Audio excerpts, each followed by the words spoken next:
কাশেম বাবু, আমার অত্যন্ত গুরুত্বপূর্ণ একটা প্রশ্ন রয়েছে। কুম্ভ মেলাকে মৃত্যু কুম্ভ বলা, কোথাও দুর্ঘটনা হতে পারে, আমরা জানি মক্কায় হয়েছে, আমরা জানি নাইজেরিয়ায় হয়েছে, বিভিন্ন চার্চে হয়ে থাকে, এমনকি পানিহাটিতে যখন ফেস্টিভ্যাল চলছে, হ্যাঁ দইচিড়ি উৎসব তখন হয়েছে। তাই জন্য পানিহাটিকে মৃত্যুহাটি তো বলা যায় না, কিংবা মক্কা মদিনাকে তো মৃত্যু মক্কা বলা যায় না, এটা পসিবল নয়। একটা জায়গায় দুর্ঘটনা ঘটলে সেটা অত্যন্ত দুঃখজনক, কিন্তু সেই গোটা জায়গাটাকে দাগিয়ে দেওয়া যায় না। আমার প্রশ্ন হচ্ছে, এই গোটা বিষয়টি একদিকে তোষণ, সংখ্যালঘু তোষণ, আমরা মমতা বন্দ্যোপাধ্যায়ের বিভিন্ন তোষণের বক্তব্য শুনেছি। মমতা বন্দ্যোপাধ্যায় বলেছেন রমজানের সময় কোনো মুসলমান কোনো রকমভাবে কোনো ক্রাইম করে না, এইটাও একটা সঠিক বক্তব্য হতে পারে না কোনো মানুষের পক্ষে। কে ক্রাইম করছে কে করছে না সেটা তার ধর্মের ওপর নির্ভর করে না। হিন্দু ক্রাইম করছে না, মুসলমান ক্রিমিনাল এইভাবে দেখা হয় না।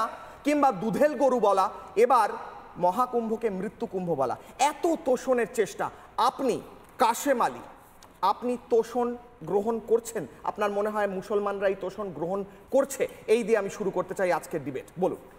আমি প্রথমে একজন রাষ্ট্রবাদী, দ্বিতীয়ত আমার ধর্ম ইসলাম, তৃতীয়ত আমি ভারতবাসী। এই ভারতবর্ষ হিন্দু, মুসলমান, শিখ, জৈন, খ্রিস্টান সমস্ত ধর্মের জাতির বসবাস। সেই জায়গায় দাঁড়িয়ে পশ্চিমবাংলার বুকে তোষণ এবং তুষ্টিকরণের রাজনীতি মমতা বন্দ্যোপাধ্যায় 14 বছর ধরে করে গেলেন। মমতা বন্দ্যোপাধ্যায় বিধানসভায় দাঁড়িয়ে বলছেন, যেখানে আমার ইসলাম বলছে লা কুম দিন ও কুম আলিয়া দিন, আমি কোরআনের কথা বলছি, কোরআনের আয়াতের কথা বলছি, যে তোমার ধর্মের প্রতি তুমি যতটা শ্রদ্ধাশীল তার থেকে আরও বেশি শ্রদ্ধাশীল হও অন্যের ধর্মের প্রতি।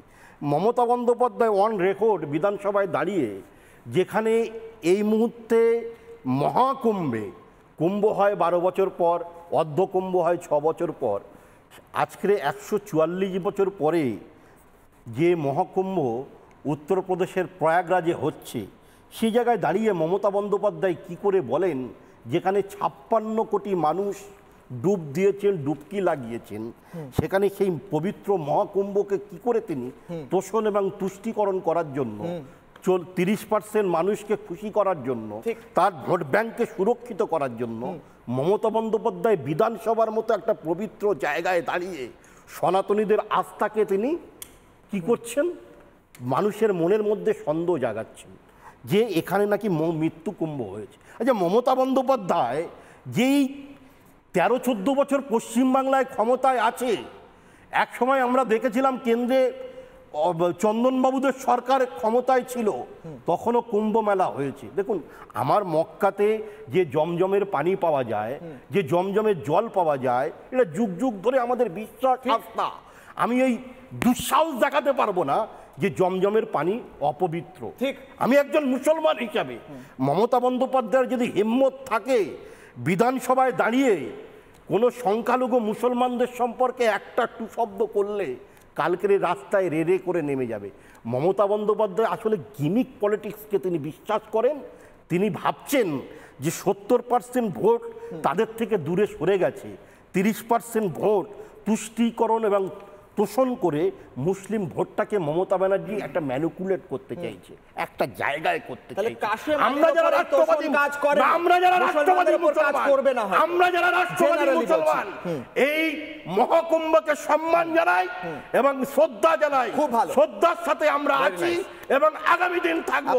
আমাদের সম্প্রীতি, আমাদের ঐক্য, আমাদের ভালোবাসা মমতা বন্দ্যোপাধ্যায় পশ্চিমবাংলায় বিঘ্নিত করতে পারবে না। আপনাকে নমস্কার জানাই, এটা স্পষ্ট করার জন্য আমার সম্মান আপনাকে। নানা ধরনের কন্টেন্ট দেখার জন্য লাইক করুন, শেয়ার করুন আমাদের ফেসবুক পেজ, সাবস্ক্রাইব করুন আমাদের ইউটিউব চ্যানেল। পাশাপাশি অন্যান্য ব্রেকিং নিউজের জন্য অবশ্যই চোখ রাখুন রিপাবলিক বাংলায়।